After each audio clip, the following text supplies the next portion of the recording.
Hello everyone. Welcome to my channel Learn English Binglish Marathitun. I have recently released a test on vocabulary lesson. If you haven't solved it, please do it. मी काही दिवसांपूर्वी vocabulary वर taste बनवली आहे. तुम्ही ती सोडवली नसेल तर प्लीज सोडवा.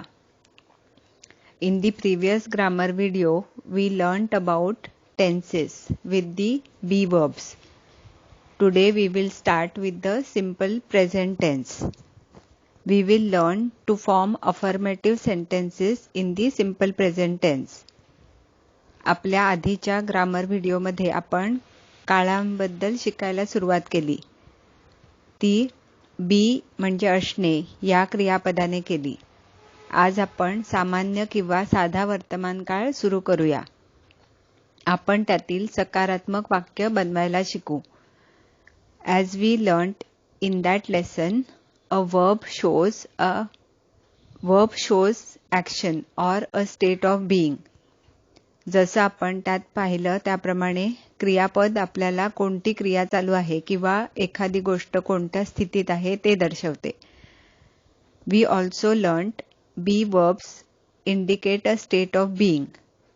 आपण हेही शिकलो की बी म्हणजे असणे हे एखाद्या गोष्टीची स्थिती दर्शवते. Now we will learn about action verbs. आता आपण क्रिया दर्शवणारी क्रियापदं शिकूया. The simple present tense is used to describe an action that is regular, true or normal. साध्या वर्तमान काळाचा वापर आपण ज्या क्रिया सातत्याने करतो, जे जागतिक सत्य आहे किंवा नैसर्गिक आहे त्या व्यक्त करण्यासाठी करतो. Let's see the rules. आपण त्यांचे नियम पाहूया. We use the present tense 1 for habits, daily routines, repeated or regular actions, something that often happens. आपण साधा वर्तमान काळाचा वापर 1 हॅबिट्स म्हणजे सवयी, डेली रुटीन्स म्हणजे दिनचर्या, रिपीटेड और रेग्युलर ॲक्शन्स म्हणजे सातत्याने किंवा नियमित घडणाऱ्या क्रिया, समथिंग दॅट ऑफन हॅपन्स म्हणजे जे बऱ्याच वेळा घडतं या सर्वासाठी करतो. उदाहरणार्थ, I take the train to the college. मी कॉलेजला ट्रेनने जातो किंवा जाते. तर इथे क्रियापद काय घेतलंय? टेक. सो टेक म्हणजे घेणे, पण इथे वापरणे अशा अर्थी सुद्धा टेकचा वापर होतो. तसंच the train to Virar leaves every 15 minutes. विरारला जाणाऱ्या गाड्या दर 15 मिनिटांनी सुटतात. सो लिव्स LEAVE लिव्ह म्हणजे प्रस्थान करणे असा त्याचा अर्थ आहे, म्हणून हे क्रियापद आहे म्हणजे सुटणे. John sleeps 8 hours every night. John प्रत्येक रात्री 8 तास झोपतो. सो स्लीप झोपणे म्हणजे स्लीप, SLEEP स्लीप हे इथे क्रियापद आहे. I wake up early every day. मी रोज लवकर उठते किंवा उठतो. So wake up WAKE space UP wake up म्हणजे उठणे हे क्रियापद आहे. Kajal brushes her teeth twice a day. Kajal दिवसातून 2दा दात घासते. सो ब्रश BRUSH ब्रश म्हणजे दात घासणे. आणि नुसता ब्रश म्हणजे सुद्धा दात घासायचं साधन होतं, पण इथे क्रियापद म्हणून वापरले. We go to our native place every summer. आम्ही प्रत्येक उन्हाळ्यात आमच्या गावी जातो. सो गो टू जाणे हे क्रियापद आहे. 2 for facts or things that are always or generally true. जी वस्तुस्थिती किंवा जे सत्य सामान्यतः खरं आहे त्यासाठी. For example, the president of the USA lives in the white house. अमेरिकेचे राष्ट्राध्यक्ष व्हाईट हाऊसमध्ये राहतात. सो LIVE लिव्ह म्हणजे राहणे, वास्तव्य करणे. मगाचं LEAVE होतं. So don't confuse between live and live. त्याच्या उच्चारात सुद्धा फरक आहे. सो लिव्ह म्हणजे राहणे हे क्रियापद झालं. A dog has 4 legs. कुत्र्याला 4 पाय असतात. सो हॅव HAVE हॅव म्हणजे असणे किंवा कशाच्या तरी साठी असा म्हणून त्याचा क्रियापद म्हणून इथे वापर झालाय. त्याचं म्हणजे थर्ड पर्सन साठी आपण हॅवचं फॉर्म हॅज होतो, ते आपण पुढे शिकणार आहोत. It rains a lot in Konkan. कोकणात खूप पाऊस पडतो. सो RAIN रेन म्हणजे पाऊस आणि टू रेन म्हणजे क्रियापद झालं. सो RAIN रेन हे क्रियापद म्हणून इथे वापरलंय. So it rains a lot. Okay, it the rain falls असं नाही म्हणायचं, इट रेन्स अ लॉट असं ह्याचं वाक्य बनवायचं. They speak English at work. ते कामाच्या ठिकाणी इंग्रजी बोलतात. स्पीक SPEAK स्पीक म्हणजे बोलणे हे क्रियापद झालं. The sun rises in the east. सूर्य पूर्वेला उगवतो. सो RISE राईज म्हणजे उगवणे. Water boils at 100 degree Celsius. पाणी 100 डिग्री सेल्सिअसला उकळतं. सो बॉईल BOIL बॉईल म्हणजे उकळणे हे क्रियापद आहे. 3 शेड्यूल्स वेळापत्रक. The plane leaves tonight at 8 o'clock. विमान आज रात्री 8 वाजता निघेल. सो मगाशी आपण लिव्ह LEAVE लिव्ह म्हणजे प्रस्थान करणे तेच इथे पुन्हा वापरलंय. The next train comes in 10 minutes. पुढची गाडी 10 मिनिटात येईल. सो COME कम म्हणजे येणे हे क्रियापद झालं. The library opens at 10. वाचनालय 10 वाजता उघडतं. ओपन OPEN ओपन म्हणजे उघडणे हे क्रियापद आहे. The lectures start at 8 AM. व्याख्यानं सकाळी 8ला सुरू होतात. सो START स्टार्ट हे सुद्धा क्रियापद म्हणून वापरले. The shops close at 9 PM. दुकानं रात्री 9ला बंद होतात. सो CLOSE क्लोज म्हणजे बंद होणे किंवा बंद करणे हे क्रियापद आहे. The financial year starts in April. वित्तीय वर्ष एप्रिलमध्ये सुरू होतं. पुन्हा START स्टार्टचा वापर केलाय क्रियापद म्हणून. Likewise, we use simple present tense to narrate any incidents, any movie or drama storyline, telling conversations between two people, commentary, etc. त्याचप्रमाणे आपण सामान्य वर्तमान काळाचा वापर एखादी घटना, सिनेमा किंवा नाटकाचं वर्णन करण्यासाठी, दोन व्यक्तींमधील संभाषण सांगताना, एखादी कॉमेंट्री म्हणजे समालोचन करताना यासाठी वापरतो. Now we will see verb conjugation and spelling. आता आपण क्रियापदं कशी बदलायची आणि त्यांची स्पेलिंग्स पाहूया. इंग्रजीमध्ये क्रियापदांची काळाप्रमाणे रूप बदलतात. We form the present tense using the base form of the infinitive without the to. म्हणजे जनरली आपण to go म्हणजे जाणे, to come म्हणजे येणे, टू ईट म्हणजे खाणे, टू स्लीप म्हणजे झोपणे. सो टू हा शब्द लावून आपण जेव्हा क्रियापद लावतो त्याला आपण इन्फिनिटिव्ह म्हणतो. आपण सामान्य वर्तमान काळातील वाक्य बनवण्यासाठी क्रियापदाचं पहिलं रूप वापरतो. In general, in the third person we add S to the verb. सामान्यतः तृतीय पुरुषासाठी क्रियापदाच्या पुढे S लावला जातो. जसं काही वाक्य आहेत ती पाहूया. पहिलं आहे सब्जेक्ट, मग वर्ब आणि मग पूर्ण sentence. Okay, so subject verb the rest of the sentence. जसं I, you, we, they. ह्याच्यानी जर सब्जेक्ट सुरू होत असेल तर त्याच्यासाठी आपण जे वर्ब वापरतो त्याचा पहिलंच रूप वापरतो.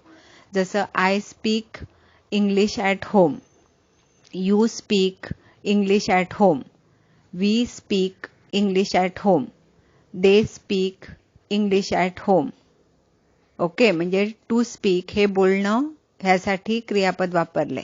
पण इथे आपण टू हा शब्द न वापरता I speak, you speak, we speak, they speak असं वापरलं. तसंच आपण लर्न हे क्रियापद वापरूया. टू लर्न म्हणजे शिकणे. तर त्याच्यानी कसं वाक्य बनेल ते बघूया. I learn English at home. You learn English at home. We learn English at home. They learn English at home. So इथे सुद्धा लर्नचा जसाच्या तसा वापर केला आपण. आता जर आपले सब्जेक्ट तृतीय पुरुष असेल, तृतीय पुरुष म्हणजे कोण? तो, ती, ते, म्हणजे ही, शी, इट, थर्ड पर्सन. तर त्यासाठी आपण एस लावायचा. सो स्पीकच्या पुढे एस लागणार. So he speaks English at home, she speaks English at home, it speaks English at home. So आता इथे इट म्हणजे मे बी छोट्याशा बाळासाठी म्हणून इट वापरू शकतो, नाहीतर जनरली इट हे प्राण्यांसाठी किंवा नपुसकलिंगी काही असेल तर ते तर बोलू नाही शकणार. पण इथे बेसिकली आपल्याला हे दर्शवलंय की कुठल्याही क्रियापदाच्या पुढे बेसिक फॉर्म असतो, म्हणजे फर्स्ट फॉर्म असतो, त्याच्या पुढे आपल्याला एस लावायचा आहे. तसंच आपण लर्न हे क्रियापद वापरलं तर त्याच्या पुढे एस लावून he learns English at home, she learns English at home, it learns English at home. The spellings for the verb in the third person differs depending on the ending of the verb. तृतीय पुरुषासाठी क्रियापदांची spelling क्रियापदाच्या शेवटच्या अक्षरावर अवलंबून असतात. जसं first for verbs that end in O, CH, SH, SS, X or Z, we add ES in the third person. ज्या क्रियापदांच्या शेवटी O, CH, SH, SS, X किंवा Z ही अक्षरं येतात त्यांच्या पुढे आपण ES लावतो. म्हणजे नुसता S न लावता आपण ES लावतो. तर त्याची क्रियापद जी आहेत ती आपण पाहूया कोणती आहेत ती. गो, GO. सो O हे शेवटचं अक्षर आहे तर ते गोज होतं, GOES, goes. Okay. I go to school, she goes to school. So हे गोचं एक्झाम्पल झालं. गो म्हणजे जाणे. कॅच, CATCH, कॅच म्हणजे पकडणे. So CATCHES, catches. So he catches fish. I catch fish, she किंवा he catches fish. Wash, WASH, wash, त्याचं washes. So WASHES, she washes the clothes किंवा I wash the clothes, she washes the clothes. Kiss, KISS, kiss, त्याचं KISSES, kisses. She kisses her daughter on the forehead. I kiss my daughter on the forehead आणि she kisses. Okay. Fix, FIX, fix, त्याचं होणार fixes. FIXES, he fixes the cupboard. I fix the cupboard, he fixes the cupboard. Buzz, BUZZ, buzz, त्याचं BUZZES, buzzes. Alarm buzzes in the morning. Second, for verbs that end in a consonant plus Y, we remove the Y and add IES. ज्या क्रियापदांच्या शेवटी व्यंजन अधिक Y येतात त्यावेळी Y काढून IES लावायचा. थोडी उजळणी करूया. A, E, I, O and U are vowels. A, E, I, O, U हे स्वर आहेत. Other remaining English alphabets are consonants. उरलेली इतर इंग्रजी मुळाक्षरं व्यंजन आहेत. सो वायनी एंड होणारी क्रियापद कोणती आहेत ते पाहूया. आणि त्याच्या आधी येणारे कॉन्सोनंट तर मॅरी, MARRY, मॅरी. सो वायच्या आधी आर आला, हे कॉन्सोनंट आहे आर, त्याचं स्पेलिंग होणार Mary's. So MARRIES, Mary's. He Mary's her in the end. आपण एखादी पिक्चरची स्टोरी सांगतो तिथे म्हणतो की शेवटी ते दोघं लग्न करतात किंवा तो तिच्याशी लग्न करतो. So he Mary's her in the end. Study, STUDY, study, studies, STUDIES, studies. She studies every day, ती रोज अभ्यास करते. कॅरी, CARRY, कॅरी, त्याचं रूप होतं कॅरीज, CARRIES. त्याचं वाक्य आपण पाहूया. इट कॅरीज द लोड, म्हणजे काहीतरी मे बी लिफ्ट असेल किंवा आणि काहीतरी उपकरण असेल ज्याच्याने आपण सामान वरती खालती नेऊ शकतो. तर so it carries the load. Worry, WORRY, वरी म्हणजे चिंता करणे, आणि त्याचं रूप होईल WORRIES, worries. He worries a lot. तो खूप जास्त चिंता करतो. Note, for verbs that end in a vowel plus y, we just add s. ज्या क्रियापदांच्या शेवटी स्वर अधिक y येतात त्यावेळी आपण फक्त s लावतो.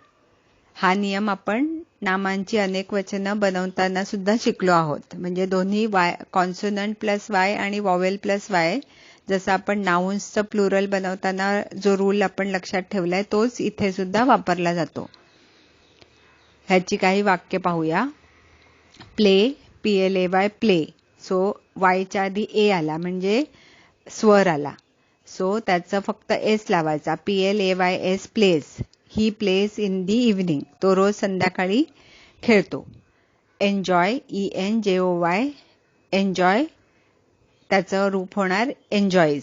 So ENJOYS, enjoys. She enjoys watching movies. तिला पिक्चर बघायला आवडतं किंवा आवडतात. से, SAY, से म्हणजे म्हणणे, आणि says, SAYS, says. He says prayer before sleeping. झोपायच्या आधी तो प्रार्थना म्हणतो. स्टे, STAY, स्टे म्हणजे राहणे, तात्पुरतं राहणे. तिथे STAYS, stage. She stage in the hostel. ती हॉस्टेलमध्ये राहते. So remember the rules. हे नियम लक्षात ठेवा. Think of commonly used verbs and form sentences with first person I, we, second person you, and third person he, she, it, and they, and enter them in the comment box. आपल्या नेहमीच्या वापरातील क्रियापदांचा वापर करून वाक्य बनवा आणि comment बॉक्समध्ये लिहा, ज्यामध्ये मी, आम्ही, तू, तुम्ही, तो, ती, ते म्हणजे नपुसकलिंगी आणि प्लुरल म्हणजे तो आणि तीचं अनेक वचन ते, असा सगळ्यांचा समावेश असेल. I will be preparing separate videos for forming negative and interrogative sentences in the simple present tense, and also collate commonly used verbs with their meanings and spellings. मी सामान्य वर्तमान काळातील नकारात्मक आणि प्रश्नार्थक वाक्यांसाठी तसंच नेहमीच्या वापरातील क्रियापद, त्यांचा अर्थ आणि त्यांची स्पेलिंग्स असं एका वेगळ्या व्हिडिओमध्ये बनवणार आहे. Please continue to share the link with your friends. Bye for now. Take care.